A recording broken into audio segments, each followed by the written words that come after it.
자, 테마 8 정책 네트워크입니다. 이거는 거의 마지막에 이제요. 미국이 다원이다, 엘리트다 이런 논쟁이 있었고 그게 아니라 정책 유형에 따라 달라진다. 그지? 무조건 다원 엘리트가 아니라 어떤 건 다원적이고 어떤 건 엘리트적이죠. 그러다 조합주의가 등장했고요. 점점점 복잡해져. 그러니까 분화될 수밖에 없어요. 정책이라는 건 무조건 공식 참여자가 하는 것도 아니고 사회가 하는 것도 아니고요. 그냥 국가와 사회가 협력해서 같이 만드는 거야. 근데 이런 네트워크 안에는 좀 단단한 네트워크가 있고 좀 느슨한 네트워크가 있어요. 좀 더 단단하고 소수가 들어가면 엘리트에 가까운 거고 좀 더 다수가 들어간다면 다원에 가깝겠죠. 그리고 국가도요. 하나의 참여자야. 전통적인 미국에서 국가는 소극적 중립적 심판자밖에 안 되었지만 지금 하나 참여자고요. 또 국가를 하나 유기체로 놓고 보는 게 아니라 국가도 부서마다 전부 다 자기 이해 관계가 달라요. 이런 식으로 관련자들과 비공식 관련자들과 함께 정책을 만들어 간다는 게 네트워크 이론이에요. 자, 어쨌든 혼자 하는 게 아니라 다양한 공식, 비공식 참여자들의 상호작용이다. 어떤 작용은 좀 더 동태적이고 어떤 작용은 좀 더 정태적이겠지만 그래도 어쨌든 간에 상호작용합니다. 그들의 관계는 어쨌든 의존 관계가 있어. 의존성이 강할수록 이따 보겠지만 하위 정부에 가까울 거고요. 의존성이 약하다면은 이슈 네트워크에 가까워요. 그리고 어쨌든 하위 정부든 이슈 네트워크든 커뮤니티든 전부 다 수평 관계입니다. 이 말은 기존의 이론들, 이익단체가 모든 정책을 지배한다는 다원주의도 비판하는 거고, 소수 엘리트가 모든 걸 지배한다는 그 엘리트론도 비판하는 거고요. 국가가 지배한다는 조합주의도 비판하는 겁니다. 어쨌든 다양한 애들이 있으니까 다원주의 성격이 있어요. 그러나 전통적인 다원주의와는 약간 달라요. 그지? 전통적 다원주의는 국가는 별게 할 게 없었잖아요. 다양한 집단끼리 합의한다는 거잖아. 얘는 그렇진 않습니다. 그럼 왜 혼자 하지 않고 여럿이 같이 할까요? 모든 자원을 다 갖고 있는 게 아니니까. 자원 의존성이야. 의존성이 제일 강한 게 하위 정부고요. 제일 약한 게 이슈망이고 중간쯤 되는 게 커뮤니티가 돼요. 이런 식으로 의존성을 토대로 밀도가 단단한 게 있고 느슨한 게 있고 중심성이 강한 게 있고 약한 게 있어요. 밀도가 단단하고 중심성이 강하다면 하위 정부로 갈 거고요. 약하다면 이슈만 갈 겁니다. 그래서 얘가 나온 이유는 뭐라고요? 세상이 점점점 복잡해지고 분야별로 갈라지기 때문에 특정 세력이 모든 걸 지배할 수 있는 건 아니고요. 무조건 국가다, 사회다, 양분하는 게 아니라 결국 정책이라는 것은 국가, 사회가 협력해서 같이 만든다는 겁니다. 자, 어쨌든 특징은 다양한 네트워크가 있어요. 다원주의 면이 있다는 겁니다. 서로 연계하고 있고요. 근데 이 연계가 어떤 연계는 의존적이고 어떤 건 좀 더 갈등적이에요. 제일 의존적인 게 하위 정부고요. 제일 갈등적인 건 이슈망일 겁니다. 근데 이슈망도 서로 연계할 수 있어요. 맨날 갈등만 하는 건 아니야. 자, 그 다음에 경계가 있는데 경계가 제일 단단한 게 하위 정부고요. 경계가 제일 느슨한 게 이슈망이야. 그지? 규칙이 존재하는데 규칙이 안정적이고 장기적인 게 하위 정부가 될 거고요. 규칙이 유동적이고 자꾸 변하는 게 이제 이슈망이 될 겁니다. 또 여기서 하위 정부가 제일 단단하고 오래 가요. 다 변하지만은 얘가 그래도 가장 안정적이고 얘가 제일 불안정해요. 가변적이라는 겁니다. 됐죠?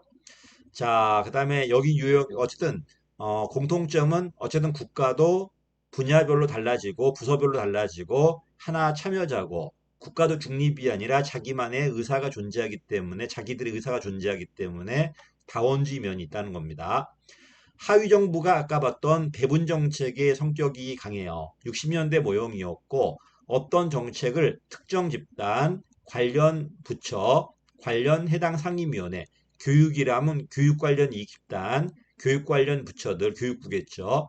교육 관련 국회 상임위원회가 장기적이고 안정적이고 타 애들과 관련 없이 자율적으로 배분 정책은 내가 갈라진다고 그랬잖아요. 자율적이고 서로 이득이 되고 호혜적으로 동맹하고 있다고 해서 처음엔 철의 삼각이었어요.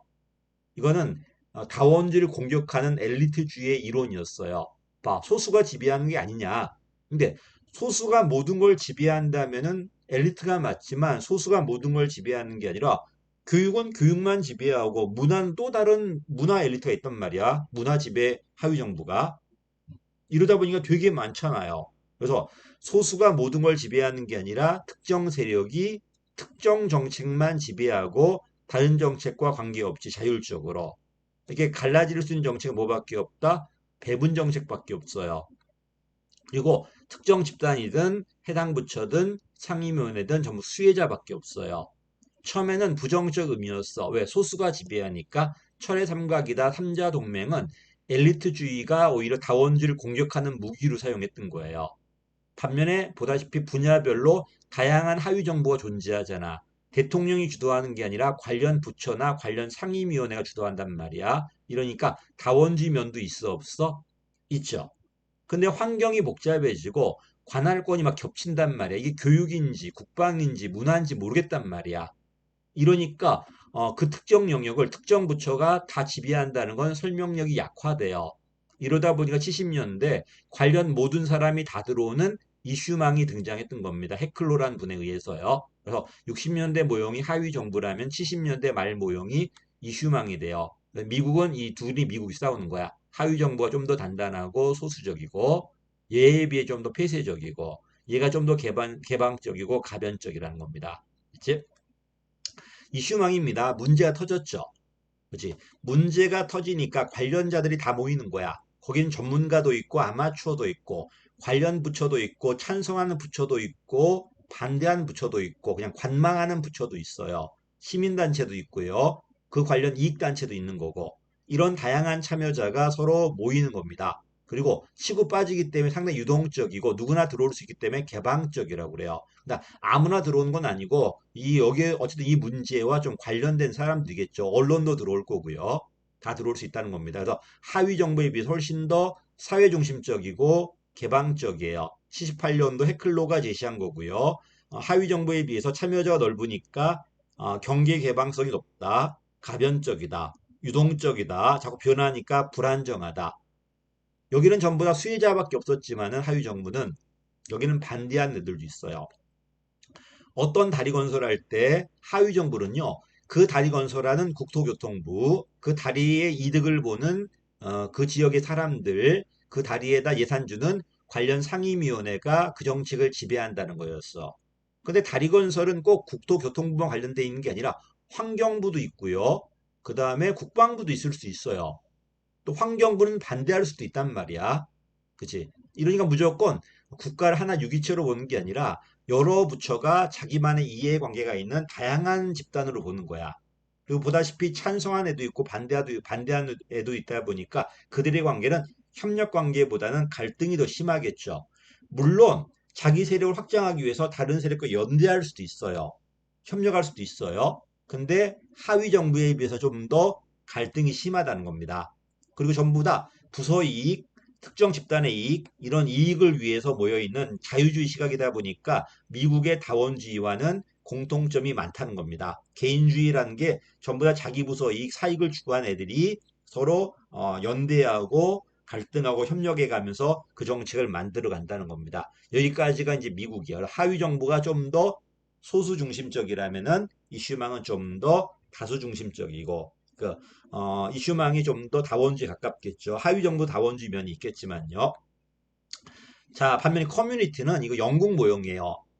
보다시피 하위 정보와 비교되기보다는 이슈망과 커뮤니티가 비교됩니다. 자, 영국의 커뮤니티는 가장 작은 마을 공동체래요. 우리나라 버전이랑 리 정도 되나 봐요. 리 정도 되면 50가구, 30가구 정도의 가구가 있고요. 그 가구의 대표가 이제 정책을 만들겠죠. 자, 영국은 여러분도 알다시피 의원 내각제야.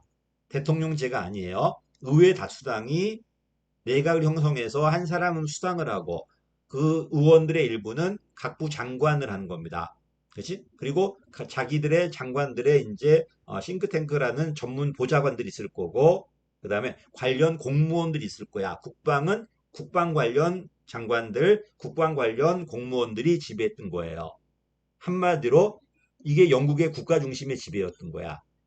근데 점점 사회가 다양화되니까 이런 의원이라든지 공무원이라든지 공식 지배자 말고 관련 전문가가 들어와요. 학계라든지 이 분야별 전문가가 들어와서 관련 금융정책, 관련 국방정책, 관련 교육정책을 지배하는 겁니다.